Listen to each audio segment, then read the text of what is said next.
எப்படி இருக்கீங்க? எல்லாரும் எப்படி இருக்கீங்க? Welcome back to our channel Pinky. And Oliver. ரொம்ப நாள் ஆச்சு வீடியோஸ் போட்டு.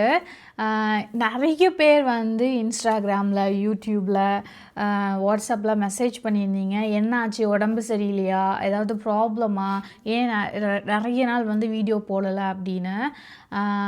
அதுலேருந்து எனக்கு வந்து என்ன தெரிஞ்சதுன்னா, எங்களை எவ்வளோ அக்கறையாக நீங்கள் வந்து ஒரு ஃபேமிலி மெம்பர்ஸ் மாதிரி நீங்கள் ட்ரீட் பண்ணுறது எங்களுக்கு ரொம்ப பிடிச்சிருந்தது. இவங்களும் வந்து ரொம்ப நாள் டிஸ்கஸ் பண்ணிக்கிட்டோம். ஐயோ, இது எவ்வளோ பெரிய ஒரு ஃபேமிலியை நம்ம சம்பாதிச்சிருக்கோம் இந்த சோஷியல் மீடியாவில் அப்படின்னு. அது மட்டும் இல்லாமல் இந்த வீடியோவில் என்ன நடந்தது, இந்த ஒரு கொஞ்ச நாள் கேப்புக்குள்ளேயே என்னென்னமோலாம் நடந்துச்சு. எனக்கு எப்பவுமே வந்து சோகமான விஷயங்களை வந்து சோஷியல் மீடியாவில் போட்டு இது பண்ணுறது எனக்கு வந்து விருப்பம் கிடையாது. அதுவும் இல்லாமல் நம்ம சோகமாக இருக்கும்போது, அழுதுட்டு இருக்கும்போது எப்படி அந்த கேமராவை தூக்கி நம்ம வீடியோ எடுக்கிறது, அது ஒரு மாதிரி இருக்கும்ல, ஏதோ நம்ம அது ஃபேக் பண்ணுற மாதிரி எனக்கு அப்படி ஒரு பர்சனலாக ஃபீல் ஆகும்.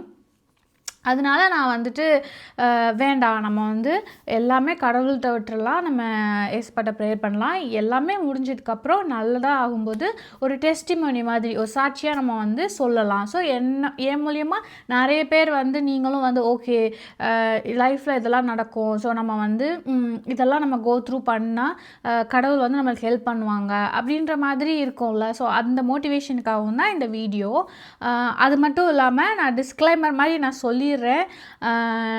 நான் வந்து ரொம்ப டீட்டெயில்டாக நான் வந்து எந்த ஒரு இஷ்யூக்குள்ளேயும் நான் போக விரும்பலை.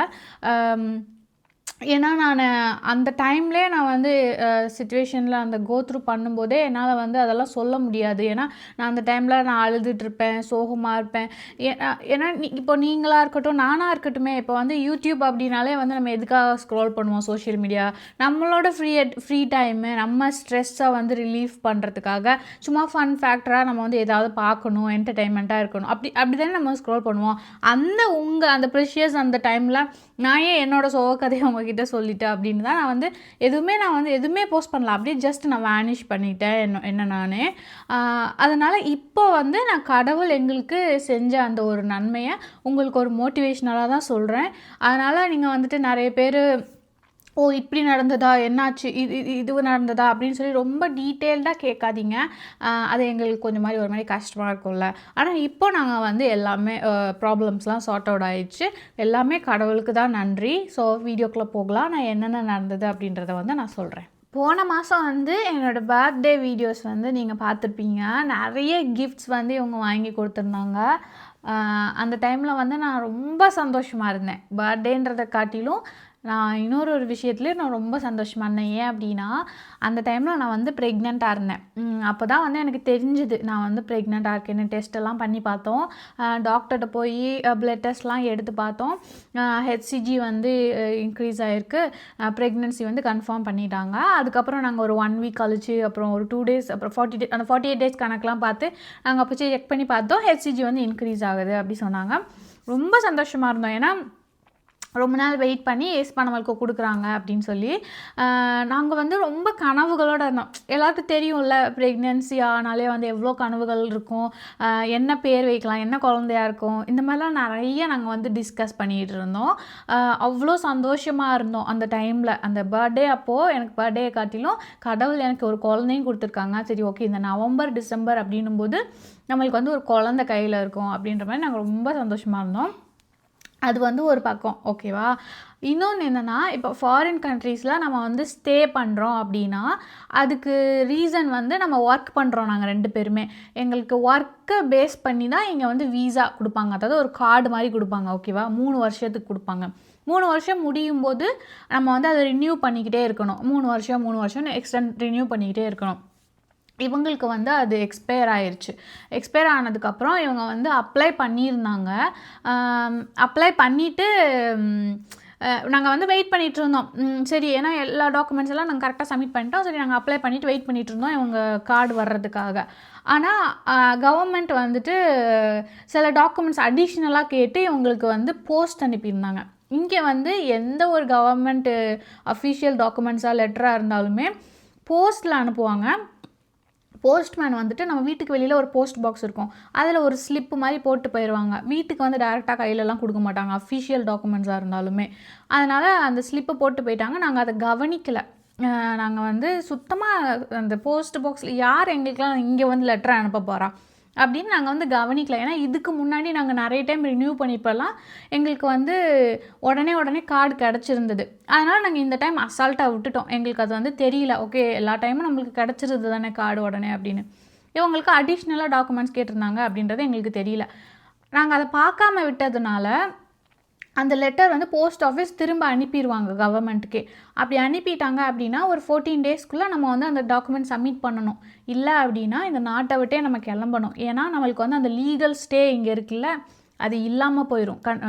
நீங்கள் வந்து இங்கே வேலிடாக தங்க முடியாது, நீங்கள் லீகல் கிடையாது அப்படின்ற மாதிரி ஆயிரும். ஸோ இதனால் இவங்க வந்து டாக்குமெண்ட்ஸ் அந்த போஸ்ட் பாக்ஸில் போட்டதே நாங்கள் பார்க்கல. ஓகேவா, இது இப்படி போயிட்டு இருந்தது. இன்னொன்று வந்து நானும் ப்ரெக்னெண்ட்டாக இருக்கேன் அப்படின்னு சொல்லி ரொம்ப சந்தோஷமாக இருந்தோம் நாங்கள் 2 பேருமே. நிறைய கனவுகளோட வீட்லேயுமே ரொம்ப சந்தோஷப்பட்டாங்க. ஃப்ரெண்ட்ஸு எல்லாருமே வந்து சந்தோஷப்பட்டாங்க. நான் எல்லார்ட்டையுமே சொல்லலை, அதாவது கொஞ்சம் பேர்கிட்ட தான் சொன்னோம். ரொம்ப க்ளோஸ் இருப்பாங்கள்ல, அவங்கக்கிட்ட மட்டும்தான் நாங்கள் சொல்லியிருந்தோம். அது மட்டும் இல்லாமல் ரொம்ப நான் டீட்டெயில்டாக போக விரும்பலை. கொஞ்ச நாள் கழிச்சு, ஓகேவா, ஒரு கொஞ்சம் வாரம் கழிச்சு எனக்கு வந்து ஸ்டொமக் பெயின் இந்த மாதிரிலாம் இருக்குது அப்படின்னோடனே நான் டாக்டரை போய் பார்த்தோம். அப்போ டாக்டர் வந்து என்ன சொல்லிட்டாங்க அப்படின்னா, சரி நம்ம இன்னும் ஒரு 2 நாள் கழித்து நம்ம ஹெச்சிஜி அந்த பிளட் டெஸ்ட் எடுத்து பார்க்கலாம் என்ன ஆகுது அப்படின்னு. அப்போது வந்து என்னோடய ஹெச்சிஜி கம்மியாக ஆரம்பிச்சிருச்சு. அப்புறம் அவங்க ஸ்கேனிங் எல்லாம் பண்ணி பார்த்துட்டு சொன்னாங்க இந்த மாதிரி மிஸ்கேரேஜ் ஆகுது அப்படின்னு. அந்த டைமில் வந்து எங்கள் 2 பேருக்குமே என்ன நினைக்கிறது என்ன அப்படின்ற மாதிரி ப்ராசஸ் பண்ண முடியல. ஓகேவா, ரொம்ப கஷ்டமாக இருந்தது அந்த டைமில். ரொம்ப அழுதுட்டு அந்த மாதிரிலாம் இருந்தேன். அப்போது அந்த டைமில் சொல்கிறேன். ஸோ மிஸ்கேரேஜ் ஆயிடுச்சு அப்படின்னோடனே ஏன் கடவுளே, ஏன் ஏசப்பா இப்படி பண்ணீங்க அப்படின்ற மாதிரி தான் நான் ஒரு கேள்விகளோட அந்த கன்ஃபியூஷனோடு நான் சுற்றிட்டு இருந்தேன் அந்த டைமில். வீட்டுக்கு நாங்கள் வந்து மிஸ்கேரேஜ் ஆயிடுச்சுன்னு டாக்டர் சொன்னாங்க. அந்த ரிப்போர்ட்ஸ் எல்லாம் வாங்கிட்டு நாங்கள் வீட்டுக்கு வர்றோம். காரில் வரும்போதே நாங்கள் பேசிகிட்டு இருந்தோம் இந்த மாதிரி. சரி ஓகே, கடவுள் வந்து இன்னொரு தடவை தருவாங்க, கடவுள் அந்த மாதிரி வந்து கைவிட மாட்டாங்க அவங்க பிள்ளைங்கள அப்படின்ற மாதிரி நாங்கள் பேசிக்கிட்டே வீட்டுக்கு வரோம். வீட்டுக்கு வந்ததுக்கு அப்புறம் பார்த்தா இவங்களுக்கு ஒரு மெசேஜ் வந்திருந்தது. இந்த மாதிரி நீங்கள் டாக்குமெண்ட்ஸ் வந்து அந்த டைமுக்கு சப்மிட் பண்ணல அப்படின்னு. ஏன்னா நாங்கள் டாக்குமெண்ட் எங்களுக்கு வந்து தெரிஞ்சிருச்சு நாங்கள் வந்து அந்த டாக்குமெண்ட்டை அதுக்கு அந்த டைமுக்குள்ளே சப்மிட் பண்ணல அப்படின்னா நாங்கள் ஒரு கவர்மெண்ட் கிட்ட ஒரு ரெக்வஸ்ட்டும் அனுப்பியிருந்தோம். இங்கே ஒரு இமிக்ரேஷன் ஆஃபீஸில் இந்த மாதிரி கொஞ்சம் எங்களுக்கு வந்து ரெக்வஸ்ட் பண்ணியிருந்தோம். அந்த மாதிரி நாங்கள் டாக்குமெண்ட் நாங்கள் சப்மிட் பண்ணிடுறோம், எல்லா டாக்குமெண்ட்ஸும் எங்கள்கிட்ட இருக்குது, நாங்கள் சப்மிட் பண்ணிடுறோம், ஒரு 2 நாள் டைம் கொடுங்க அப்படின்னா நாங்கள் வந்து உடனே நாங்கள் அதை ப்ரிப்பேர் பண்ணி நாங்கள் சப்மிட் பண்ணிடுறோம் அப்படின்னு. ஆனால் கவர்மெண்ட் வந்துட்டு இல்லை, நாங்கள் கொடுத்த டைமுக்குள்ளே நீங்கள் வந்து சப்மிட் பண்ணல, நீங்கள் போஸ்ட் ஆஃபீஸ் இந்த இதை பார்க்கல அப்படின்றதுனால நீங்கள் வந்து இல்லை, நீங்கள் வந்து 30 நாளைக்குள்ளே இவங்க வந்து இந்த நாட்டை விட்டே கிளம்பணும், இல்லைனா இந்த நாட்டோட அந்த பார்டர் போலீஸ் இருப்பாங்கள்ல அவங்க வந்து பேக் பண்ணி கிளப்பி விட்ருவாங்க அந்த மாதிரி. அப்படி ஆச்சுன்னா இனிமேல் இவங்களால் இந்த நாடோ இருக்கட்டும் இல்லை யூரோப்புக்குள்ளே வரவே முடியாது ரொம்ப வருஷத்துக்கு. அதனால் 30 நாளுக்குள்ளே இவங்க கிளம்பணும் அப்படின்னு. அதாவது என்ன சொல்கிறது, எங்களுக்கு எப்படி இருந்ததுன்னா, ஓகே மிஸ்கேரேஜ் ஆயிடுச்சு, அதாவது அந்த சிச்சுவேஷனை யோசிச்சு பாருங்கள். மிஸ்கேரேஜ் ஆயிடுச்சுன்னு சொல்லி டாக்டர் சொல்லி நாங்கள் வீட்டுக்கு ரிட்டர்ன் வரும்போது நாங்கள் பேசிகிட்டு இருந்ததுன்னா, சரி ஓகே ஒரு 2-3 நாள் நம்ம வந்து எங்கேயாவது போய் தங்கிட்டு மைண்டை கொஞ்சம் ஃப்ரீயாக ரிலாக்ஸ் பண்ணிவிட்டு நம்ம வந்து ஒரு குவாலிட்டி டைம் ஸ்பெண்ட் பண்ணிவிட்டு நம்ம வருவோம், நம்ம எதை பற்றி யோசிக்க வேண்டாம் அப்படின்ற மாதிரி தான் நினச்சிருந்தோம். ஓகேவா, ஆனால் வீட்டுக்கு வந்து இறங்கினோடனே இவங்க வந்து பெட்டில் உட்காந்துருக்கும்போது சோகமாக இருந்தாங்க. என்னன்னு கேட்கும்போது தான் தெரிஞ்சது, நான் வந்து இந்த நாட்டை விட்டு கிளம்பணும், இல்லைனா வந்து என்னை வந்து டிப்போர்ட் பண்ணிடுவாங்க, இப்போ வந்து எனக்கு லீகல் ஸ்டே இல்லை அப்படின்ற மாதிரி எனக்கு சொன்ன உடனே எனக்கு வந்து கடவுளே இது என்னது இது, இந்த மாதிரி எனக்கு மிஸ்கேரேஜ் ஆகுது அதை நினச்சி நான் வந்து ஃபீல் பண்ணுறதா, இல்லை என் ஹஸ்பண்ட் இப்போ வந்து என்னை விட்டு இப்போ நாட்டை விட்டே கிளம்பணும் அப்படின்ற மாதிரி இருக்கிற அந்த இதை நினச்சி எனக்கு ஃபீல் பண்ணுறதா அப்படின்னு வந்து எனக்கு தெரியவே இல்லை. அந்த டைமில் நான் வந்து ரொம்ப ரொம்ப ரொம்ப ரொம்ப ரொம்ப டவுனாக இருந்தேன். Yeah, and also my work was also like அது மட்டும் இல்லாமல் இவங்க வந்து நாட்டை விட்டு கிளம்பணும் அப்படின்னு சொல்லி அவங்க சொல்லிட்டாங்கல்ல, அதனால இவங்களுக்கு வந்து வேலையுமே போயிடுச்சு. ஏன்னா லீகலாக இங்கே இல்லாதவங்களுக்கு வந்து வேலை கொடுக்கக்கூடாது, அது வந்து கவர்மெண்ட் ரூலு. அதனால் இவங்க கம்பெனிலேயுமே இவங்க வேலையை டெர்மினேட் பண்ணிட்டாங்க. எனக்கு வந்து அதாவது அடி மேலே அடி சொல்லுவாங்கள்ல, மிஸ்கேரேஜ் ஆயிடுச்சு. ஈவினிங் வந்து இவங்க நாட்டை விட்டு வெளியில் போகணும் அப்படின்ற ஒரு கண்டிஷன் சொல்லிட்டாங்க. அடுத்த நாள் அவங்க வேலையில் போய் அதாவது அவங்க கம்பெனியில் போய் சொல்லும்போது அன்றைக்கி உடனே அவங்க வந்து ஃபயர் பண்ணிட்டாங்க. எனக்கு வந்து என்ன சொல்கிறது என்ன பண்ணுறது எதுவுமே தெரில. இவங்க எல்லா டாக்குமெண்ட்ஸும் ப்ரிப்பேர் பண்ணிவிட்டு என்னோடய மெடிக்கல் அந்த இது இருந்ததில்ல, நான் வந்து மிஸ்கேரேஜ் ஆணுச்சு எல்லாமே, அதையுமே வந்து ப்ரிப்பேர் பண்ணி எடுத்துகிட்டு இவங்க வந்து கிளம்பிட்டாங்க. இவங்க நாடு வந்து ருவாண்டா தானே, அவங்க நாட்டில் வந்து இந்த போலாண்டு கவர்மெண்ட் எம்பசி வந்து கிடையாது. அதனால் தான்சானியா இன்னொரு நாட்டுக்கு தான் அவங்க போய் அப்ளை பண்ணுற மாதிரி இருக்கும். ஸோ அவங்க அங்கே கிளம்பிட்டாங்க. எனக்கு வந்து இங்கே நான் இந்த ஒரு மனநிலையில் நான் கோத்ரூ பண்ணேன். ப்ளஸ் என் ஹஸ்பண்டும் என் கூட இல்லை இந்த டைமில். அவங்களோட சிச்சுவேஷனும் ஒர்ஸாக இருக்குது, இவங்களுக்கு வேலையும் போயிடுச்சு. அப்படின்ற அந்த இவ்வளோத்தையும் கோத்ரூ பண்ணுறது எனக்கு ரொம்ப கஷ்டமாக இருந்தது. முன்னாடியெல்லாம் பார்த்திங்கன்னா ஏதாவது ஒரு சின்ன ஒரு கஷ்டம் அப்படின்னாலே வந்து உடனே நான் வந்து என் ஃப்ரெண்ட்ஸு இல்லைனா வந்து அப்பா அம்மா கிட்டே போய் ஓடி போய் நான் சொல்லுவேன், சொல்லி அவங்கக்கிட்ட ஃபீல் பண்ணுவேன், என் மைண்டில் இருக்க ஸ்ட்ரெஸ் எல்லாமே எடுத்து போடணும் அப்படின்றதுக்காக. ஆனால் இந்த டைமில் தெரில, அது என்னமோ நிறைய ஸ்ட்ரெஸ் இருந்ததாலேயும் என்னமோ என்னால் வந்து பேச முடியல யார்கிட்டையுமே. ஃப்ரெண்ட்ஸ் ஃபோன் பண்ணாலும் சரி, வீட்டிலேருந்து ஃபோன் பண்ணாலும் சரி, யார்கிட்டையுமே நான் பேசலை. இவங்கக்கிட்ட மட்டும்தான், அதுவும் ப்ராப்ளம்ஸை பற்றி தான் நான் பேசிகிட்டு இருந்தேன். ஃபுல்லாக நான் வந்து சைலண்ட் ஆகிட்டேன். அதாவது வீட்டிலேயே கேட்டாங்க, ஏன் யார்கிட்டையுமே பேச மாட்டிருக்க, பேசு, மைண்டில் இருக்கிறத பேசு, யாராவது ஏதாவது கால் பண்ணால் கூட நான் எடுக்கிறதில்ல. அந்த அளவுக்கு நான் வந்து ரொம்ப ஒரு டிப்ரெஷனுக்குள்ளே போயிட்டேன் அந்த டைமில். There was too much to handle for sure. அது வந்துட்டு எங்களுக்கு ரொம்ப ஒரு மாதிரி ரொம்ப ஒரு கஷ்டமாக இருந்தது. ஆனால் நான் வந்து யார்கிட்டையுமே ஓடலை, அதாவது மனுஷங்களாக இருக்கிற யார்கிட்டையுமே நான் வந்து ஓடி போய் நான் வந்து என் கஷ்டத்தை சொல்லலை. ஒரே ஒரு ஹோப் தான், ஏசப்பாட்ட மட்டும்தான் நான் வந்து என்னோடய கஷ்டங்கள் எல்லாத்தையுமே நான் போய் அவர்கிட்ட தான் வந்து கொட்டி தீர்த்துட்டே இருந்தேன். டெய்லி நான் வந்து அழுகிறதா இருக்கட்டும், அவர்கிட்ட ப்ரேயர் பண்ணுறதா இருக்கட்டும், எல்லாமே நான் வந்து ஏசப்பாட்ட தான் சொல்லிகிட்டே இருந்தேன். ஏதாவது ஒரு ஃபீலிங் கஷ்டமாக இருக்கும்போது அவர்கிட்ட தான் நான் சொன்னேன். அவர் தான் வந்து எனக்குள்ளே வந்து ஒரு அதான் சொல்லுவாங்கள்ல, கடவுள்கிட்ட நம்ம வந்து, ஏன்னா எந்த ஒரு ப்ராப்ளமுக்குமே கடவுள்கிட்ட தான் அது சொல்யூஷன் இருக்குது. அதனால் நான் வந்து சொல்யூஷன் யார்கிட்ட இருக்கோ அவங்கக்கிட்ட தான் நான் வந்து ஓடி போய் ப்ரேயர் பண்ணணும், அவர்கிட்ட தான் நான் கேட்கணும் அப்படின்ற மாதிரி ஒரு சுச்சுவேஷனுக்கு போயிட்டேன். நான் யார்கிட்டையும் நான் பேசலை. ஃபுல்லாக ஒரு 2 வீக்ஸ் வந்து ஃபுல்லாக கடவுள் கடவுள் கடவுள் அந்த மாதிரி தான் இருந்தேன். ஏசப்பா ஏசப்பா அப்படின்ட்டு நான் எல்லா கஷ்டத்தையும் அவர்கிட்டே சொன்னேன். இன்னமும் ஒரு மனசில் வந்து ஒரு சமாதானம், ஒரு பீஸ். ஓகே, எல்லாமே சரியாயிடும். இது வந்து ஒரு ஃபேஸ், ஒரு ஸ்டார்ம் மாதிரி, ஒரு புயல் மாதிரி வருது. புயல் வந்தால் ஒரு இடத்துல அப்படியே நிற்காது, அப்படியே கடந்து போயிடும்ல, அந்த மாதிரி ஒன்று. சரி, நமக்கு கூட கடவுள் இருக்காங்க அப்படின்னும் போது அவரை நம்ம வந்து பிடிச்சிட்டோம் அப்படின்னா எதுவுமே வந்து சரியாயிரும் அப்படின்ற மாதிரி என் மைண்ட்குள்ளே சொல்லிவிட்டு நான் வந்து அவர்கிட்டே தான் நான் ப்ரேயர் பண்ணிட்டுருந்தேன், யார்கிட்டையும் பேசாமல். அதனால தான் என்னால் வந்து வீடியோஸும் எடுக்க முடியல. பிகாஸ் இது வந்து ரொம்ப ஒரு மாதிரி டவுன் இதாக இருந்தது.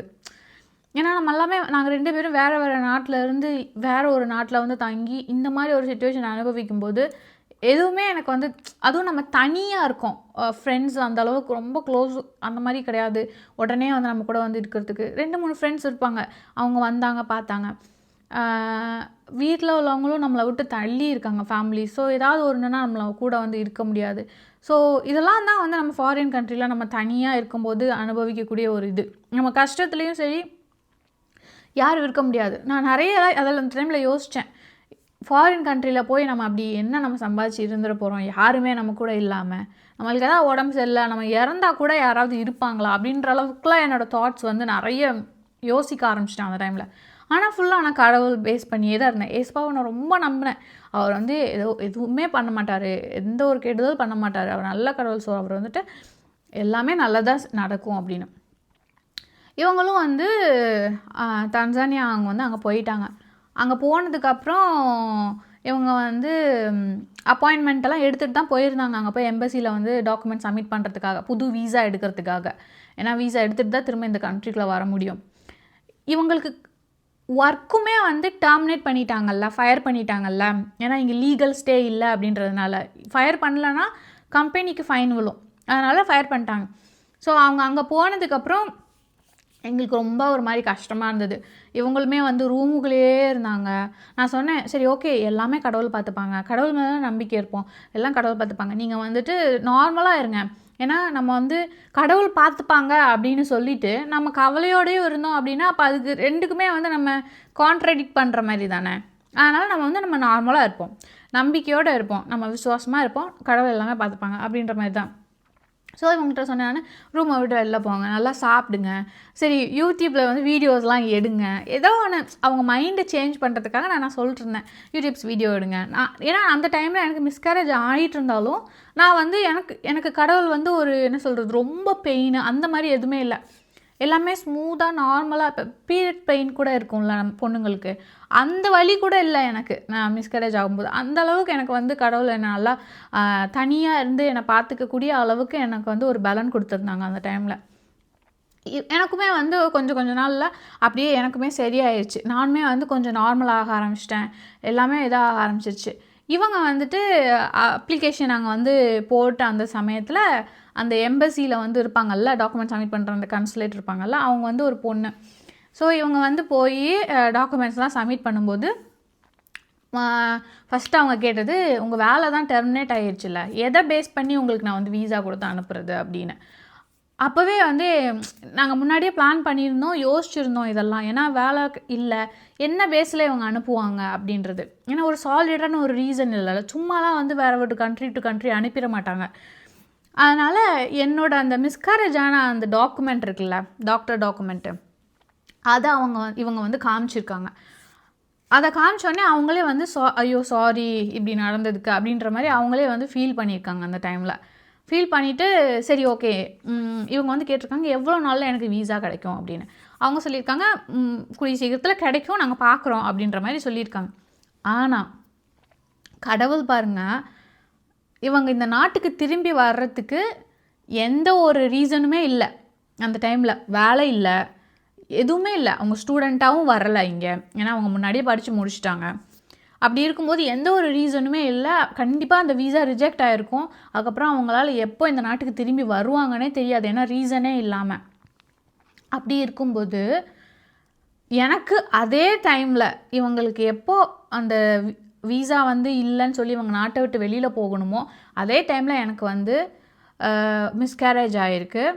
அந்த டாக்குமெண்ட்டை அவங்க அந்த வீசா ஆஃபீஸர்கிட்ட காமிச்சதுனால அவங்க வந்துட்டு ஓகே நீங்கள் வந்துட்டு இந்த மாதிரி சீக்கிரமாக போகணும்ல, பிகாஸ் வீசாவோட அந்த இதில் ஹியூமனிடேரியன் பேஸில் வந்து கொடுப்பாங்க வீசா. அதாவது யாராவது ஒய்ஃபுக்கோ ஹஸ்பண்டுக்கோ உடம்பு சரியில்லை, டெத்து, இந்த மாதிரி இருக்கும்போது 24 மணி நேரத்துக்குள்ளே, அதாவது ஒரு நாளுக்குள்ளே வீசா வந்து கொடுப்பாங்க. அது வந்து ரொம்ப கிரிட்டிக்கல் எமர்ஜென்சி ஸ்டேட்டில் இருந்தால் மட்டும்தான் கொடுப்பாங்க, இல்லைனா 15 days ஆகும், வெரிஃபிகேஷன் நடக்கும், எல்லா ப்ராசஸும் நடக்கும். ஓகேவா? இவங்க வந்துட்டு என்னோட அந்த மிஸ்கேரேஜ் இதை சப்மிட் பண்ண உடனே அவங்க வந்து இன்றைக்கி தான் சப்மிட் பண்ணுறாங்கன்னா நாளைக்கே அவங்க வந்து வீசா வந்து வாங்கிக்கோங்க, நீங்கள் ஊருக்கு கிளம்பலாம் அப்படின்ற மாதிரி சொல்லிட்டாங்க. எங்களுக்கு வந்து ரொம்ப வந்து என்ன சொல்கிறது, ஒரு ரொம்ப சந்தோஷமாக இருந்தது. அப்போ தான் நான் வந்து இந்த டாட்ஸ் கனெக்ட் பண்ணுவோம் தெரியுமா, அந்த மாதிரி நான் பண்ணிகிட்டு இருந்தேன். மிஸ்கேரேஜ் ஆனது வந்து எனக்கு ரொம்ப ஏர்லி, இது ஒரு 1.5 மாதம்தான் ப்ரெக்னன்சி. ஸோ ரொம்ப ஏர்லியாக ஆனதுனால எனக்கு அந்தளவுக்கு வந்து என்ன சொல்கிறது வலியும் இல்லை, ரொம்ப இதுக்குள்ளே போகலை. இப்போ ஒரு 5 மாதம் அந்த மாதிரி இருந்ததுன்னா ரொம்ப கஷ்டமாக இருக்கும்ல. ரொம்ப ஏர்லி ஆனதுனால அது வந்து சட்டுன்னு முடிஞ்ச மாதிரி இருந்தது. அது ஒரு டார்க் ஒரு டைம் தான், ஆனால் அந்த டார்க்கான டைம்லேயும் ஒரு வெளிச்சம் என்ன அப்படின்னா, ஏசப்பா எனக்கு பண்ணியிருக்கிறது என்னென்னா, என் ஹஸ்பண்டு இந்த நாட்டுக்கு திருப்பி வர்றதுக்கு அந்த டாக்குமெண்ட்டால் தான் என் ஹஸ்பண்ட் வந்து திருப்பி இங்கே வர முடிஞ்சது. இல்லைனா வர்றது ரொம்ப கஷ்டமாக இருக்கும், நிறைய வெரிஃபிகேஷன் அது இதுன்னு போய் ரொம்ப நாள் தள்ளி போயிருக்கும். அது மட்டும் இல்லாமல் இவங்க வீசா உடனே கிடச்சதுக்கப்புறம் ஆனால் கொஞ்ச நாள் வந்து அங்கே பப்ளிக் ஹாலிடேஸ் இருந்ததுனால அங்கே தங்க வேண்டிய சிச்சுவேஷன் ஆயிடுச்சு இவங்களுக்கு. ஏன்னா நாங்கள் ஃப்ளைட் அப்போ தான் போட்டிருந்தோம், எங்களுக்கு தெரியாது அந்த டைமில் இவங்க 24 மணி நேரத்துக்குள்ளே வீசா தருவாங்க, கடவுள் அந்த மாதிரி பண்ண வைப்பாங்க அப்படின்னு. அதனால் கொஞ்ச நாள் தள்ளி தான் நாங்கள் ஃப்ளைட் போட்டிருந்தோம், புக் பண்ணியிருந்தோம். அதனால் அவங்க வந்து அங்கே ஸ்டே பண்ணுற மாதிரி இருந்தது. அப்புறம் நான் வந்து இவங்கக்கிட்ட சொல்லியிருந்தேன், சரி நீங்கள் அங்கே வந்து தங்குறதுக்கு இப்போ சட்டுக்கு தன்சானியா டு ரிவாண்டா பக்கம் தானே, அதனால் நீங்கள் உங்கள் நாட்டுக்கு போங்க அப்படின்னு.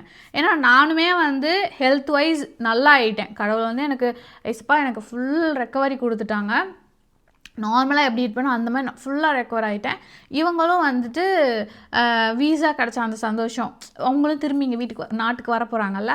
அப்படி இருக்கும்போது எங்கள் 2 பேருக்குமே ரொம்ப சந்தோஷம். சரி நான் வந்து சொன்னேன், சரி ஓகே பக்கத்தில் தான் அவங்க நாடு இருக்குது, ஸோ நீங்கள் போய் உங்கள் வீட்டில் இருந்து ட்ராவல் பண்ணி அம்மாவோட அவங்க தங்கச்சி அவங்களோடலாம் டைம் ஸ்பெண்ட் பண்ணிவிட்டு ஒரு 4 days ஸ்பெண்ட் பண்ணிவிட்டு வாங்க, நான் நல்லா தான் இருக்கேன், நான் பார்த்துப்பேன் அப்படின்னு சொல்லி.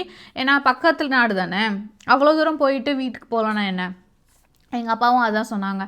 சரின்னு சொல்லிவிட்டு இவங்க வந்து போய் அவங்க வீட்டில் உள்ளவங்கெல்லாம் பார்த்துட்டு வீடியோஸ்லாம் எடுக்க சொல்லியிருந்தேன். ஏன்னா நிறைய பேர் கேட்டிருந்தீங்க இவங்க ஃபேமிலியை காட்டுங்க அப்படின்னு சொல்லி. சரி அது எல்லாமே எடுத்துகிட்டு இப்போ வந்து ரிட்டர்ன் வந்துட்டாங்க. இதை வந்து நான் எதுக்காக சொல்கிறேன் அப்படின்னா, இப்போ எனக்கு அந்த மிஸ்கேரேஜ் அந்த டைமில் ஆகாமல் இருந்ததுன்னா இவங்க இந்த நாட்டுக்கு வர்றது வந்து கொஞ்சம் கஷ்டமாக இருந்திருக்கும், ரொம்ப நாள் எடுத்துக்கும். அது மட்டும் இல்லாமல் இவங்களுக்கு ஃபயர் பண்ணும்போதே இவங்க கம்பெனியில் சொல்லிட்டாங்க 1 month நோட்டீஸ் பீரியட் கொடுக்குறோம், நீங்கள் அதுக்குள்ளே வந்துட்டிங்கன்னா நாங்கள் வேலையில் சேர்த்துக்கிறோம் அப்படின்ற மாதிரி. ஸோ என்னோடய மிஸ்கேரேஜ் ஆன அந்த டைமிங்கும் இவங்க வந்து இந்த நாட்டை விட்டு வெளியில் போகிற அந்த டைமிங்கும் ப்ளஸ் அந்த மிஸ்கேரேஜ் டாக்குமெண்ட்டை வச்சு தான் அவங்க இந்த நாட்டுக்குள்ளே திரும்பி வர முடியும், அதுவும் 24 மணி நேரத்துக்குள்ளே அவங்களுக்கு வீசா கொடுத்து இவங்க அனுப்புவாங்க அப்படின்றது எல்லாம் கடவுளோட பிளான். அப்படி தான் நான் வந்து புரிஞ்சுக்கிட்டேன். அதனால் நான் இப்போ வந்து கடவுளுக்கு தான் நான் ரொம்ப நன்றி சொல்கிறேன். சாரி, ரொம்ப ரொம்ப ரொம்ப ரொம்ப வந்து என்ன சொல்கிறது, ஒரு சிச்சுவேஷன்லேயும் எங்கள் கூட வந்து ஏசப்பா இருந்து ஒவ்வொரு நிறைய இந்த சிச்சுவேஷனில் கஷ்டங்கள் வந்தாலுமே மனசில் ஒரு பீஸ் இருந்தது, எல்லாமே சரியாயிரும் அப்படின்னு. ஏன்னா இப்போது ஃபார் எக்ஸாம்பிளுக்கு சொல்கிறேன், இப்போது ஏசப்பா வந்து அந்த படகுல இருக்கும்போது சீஷர்கள்லாம் வந்துட்டு ஐயோ புயல் அடிக்குது, அலையெல்லாம் ரொம்ப அடிக்குது அப்படின்னு சொல்லும்போது ஏசப்பா வந்துட்டு ஏன் நான் இருக்கேன் தானே அப்படின்னு சொல்லி அந்த கடலை அமைதிப்படுத்துவாங்கல்ல. அந்த மாதிரி தான் அந்த ஒரு இன்சிடெண்ட்டை தான் நான் வந்து நினச்சிக்கிட்டே இருந்தேன். எங்களோட ஃபேமிலி போட்டில் ஏசப்பா இருக்காங்க, அப்படி இருக்கும்போது நான் பயப்படக்கூடாது, புயலாலெல்லாம் வந்தாலும் அவர் பார்த்துப்பார், நான் வந்து பயப்படாமல் இருக்கணும் அப்படின்னு நான் வந்து ப்ரேயர் பண்ணிக்கிட்டே இருந்ததுனால எனக்குள்ளே அந்த ஒரு பீஸ் இருந்துக்கிட்டே இருந்தது. இப்போது எல்லாமே சார்ட் அவுட் ஆகி எதனால் இந்த மாதிரி இன்சிடெண்ட்லாம் நடந்துச்சு அப்படின்ற மாதிரியெல்லாம் கனெக்ட் பண்ணி பார்த்தா எல்லாமே கடவுளோட அந்த வேலை தான். சரி இனிமேல் வந்து கடவுள் வந்து குழந்தை அதெல்லாம் வந்து ஃப்யூச்சரில் கடவுள் தருவாங்க, அது வந்து எங்களுக்கு நம்பிக்கையாக இருக்குது. அதனால் நிறைய பேர் வந்துட்டு கமெண்ட்ஸ்லேயே கேட்குறீங்க இந்த மாதிரி ஏன் 2 வருஷம் ஆச்சு இன்னும் குழந்தை இல்லையா அப்படின்னு. எனக்கு புரியல, ஒவ்வொருத்தவங்க ஒவ்வொரு விதமான ஒரு சிச்சுவேஷனை வந்து கோத்ரூ பண்ணுவாங்க அந்த குழந்தை அப்படின்ற ஒரு விஷயத்தில். 2 வருஷம் 3 வருஷம் அப்படின்றத தாண்டி அந்த சிச்சுவேஷனை என்ன மாதிரி ஒரு சூழ்நிலையில் அவங்க கோத்ரூ பண்ணுறாங்கன்னு தெரியாமல் நம்ம ஏதாவது கேள்வி கேட்க போய் அவங்க மனசை ஹர்ட் ஆயிருமோ அப்படின்னு சொல்லி நம்ம யோசிக்கணும்ல. நான் சொல்கிறதுனால நிறைய பேர் மாற போகிறது கிடையாது. நிறைய பேர் நம்ம ஊரில் தெரியும் இந்த மாதிரி ஒரு மென்டாலிட்டியில் தான் இருப்பாங்க, கல்யாணம் ஆன உடனே குழந்தை, ஒரு 3 மாதத்துலேயே என்னாச்சு குழந்தை அப்படி கேட்பாங்க அப்படின்னு. ஆனால் நாங்கள் 2 பேரும் வேறு நாட்டிலேருந்து வந்து இந்த நாட்டில் செட்டில் ஆகி வீடு வாங்கி கார் வாங்கி இந்த மாதிரி எல்லாமே நாங்கள் செட்டில் பண்ணி கல்யாணம் பண்ணி இந்த மாதிரி ஒவ்வொன்றா நாங்கள் போக எங்களுக்கு வந்து டைம் எடுத்துக்கிச்சு. அதுக்கப்புறம் நீங்கள் கேட்குற கேள்விக்கு வந்துட்டு ஏன் குழந்தை இல்லைன்னு என்ன கேட்காம, அதாவது நான் தான் யோசிப்பேன். மற்றவங்க சேனலில் கூட சில பேர் கேட்பாங்க இந்த மாதிரி ஏன் குழந்தை இல்லை உங்களுக்கு அப்படின்ற மாதிரி. குழந்தைன்றது வந்து கடவுள் தர்றது, நம்ம என்ன ட்ரை பண்ணாலும் ட்ரீட்மெண்ட் போனாலும் சரி இல்லை நார்மலாகவே நம்மளுக்கு ப்ரெக்னன்சி கன்சீவ் ஆகுதோ எல்லாமே வந்து அந்த கொடுக்கறது வந்து கடவுள் தான், அந்த ஒரு உயிரை கொடுக்கறது கடவுள் தான், மற்ற யாராலையும் எதுவும் பண்ண முடியாது. நம்ம எவ்வளோ ட்ரை பண்ணாலும் அந்த உயிர் ஓகே இது உனக்கு நான் தரேன் அப்படின்னு சொல்லி கொடுக்கறது கடவுள். அப்போது நம்ம போய் மற்றவங்கக்கிட்ட போய் ஏன் கல்யாணம் ஆனவங்கக்கிட்ட போய் இன்னும் குழந்தை இல்லையா அப்படின்னு நம்ம அவங்கக்கிட்ட கேட்குறத விட ஐயோ கடவுளே இன்னும் அவங்களுக்கே நீங்கள் குழந்தை கொடுங்க அவங்களுக்கு அப்படின்னு சொல்லிட்டு போகிறது எவ்வளோ பெட்டர் தானே. அதனால் நிறைய பேர் இந்த மாதிரி கமெண்ட் பண்ணுறீங்க இந்த மாதிரி குழந்தை இல்லையா அப்படின்னு சொல்லி, சில பேர் அக்கறையோடு கேட்குறீங்க. இதெல்லாம் தான் உங்களுக்கு கேள்விக்கு ஆன்சர். நான் வந்து எப்படி என்னோட புரிதல்லேருந்து நான் சொல்கிறேன், ஓகேவா? இந்த வீடியோவுமே கொஞ்சம் லென்த்தியாக போயிட்டுருக்கு, ஆல்ரெடி ரொம்ப நேரம் போயிடுச்சு. ஆனால் இப்போ எல்லாமே வந்து சார்ட்டட் அவுட் ஆயிடுச்சு. கொஞ்சம் கொஞ்சம் வந்து நாங்கள் அட்ஜஸ்ட்மெண்ட் பண்ணிகிட்ருக்கோம். இவங்க ஒர்க்குக்கு இதெல்லாம் அங்கே வந்து பேசி எல்லாம் நடந்துகிட்ருக்கு. ஸோ இப்போ வந்து நாங்கள் வந்து ஹாப்பியாக இருக்கோம். இனிமே வந்து நீங்கள் வீடியோஸ் பார்ப்பீங்க. இவங்க ருவாண்டாவில் எடுத்த வீடியோ, இவங்க வந்துட்டு இவங்க ஃபேமிலி, இவங்க வீடு, ஹோம் டூர்லாம் அங்கே எடுத்தாங்க. அது எல்லாமே வந்து நாங்கள் கண்டிப்பாக வந்து அடுத்தடுத்த வீடியோவில் நாங்கள் வந்து போஸ்ட் பண்ணுறோம். தேங்க்யூ ஸோ மச் எங்கள் மேலே ரொம்ப கேரிங்காக நீங்கள் வந்து பேசுனதுக்கு. நன்றி கதாப்ரே, தேங்க்யூ ஸோ மச். எப்போ ஓகே? இப்போ ஓகே, இப்போ okay. Thank you so much. And thank you so much எல்லாருக்குமே. இந்த வீடியோவை நீங்கள் இவ்வளோ தூரம் நீங்கள் ஃபுல்லாக வாட்ச் பண்ணியிருந்தீங்க அப்படின்னாலும் சரி, இல்லை பாதியில் ஸ்கிப் பண்ணியிருந்தாலும் எதனாலும் ஓகே. ஆனால் ரொம்ப தேங்க்யூ. கடவுளுக்கு ஏஸ்பாக்கு தான் நான் வந்து ரொம்ப தேங்க்யூ சொல்கிறேன் இந்த video மூலியமாகவுமே. So in the next video we'll be showing what I was doing in Tanzania. That's what I told. Okay. Thank you. Thank you. Bye.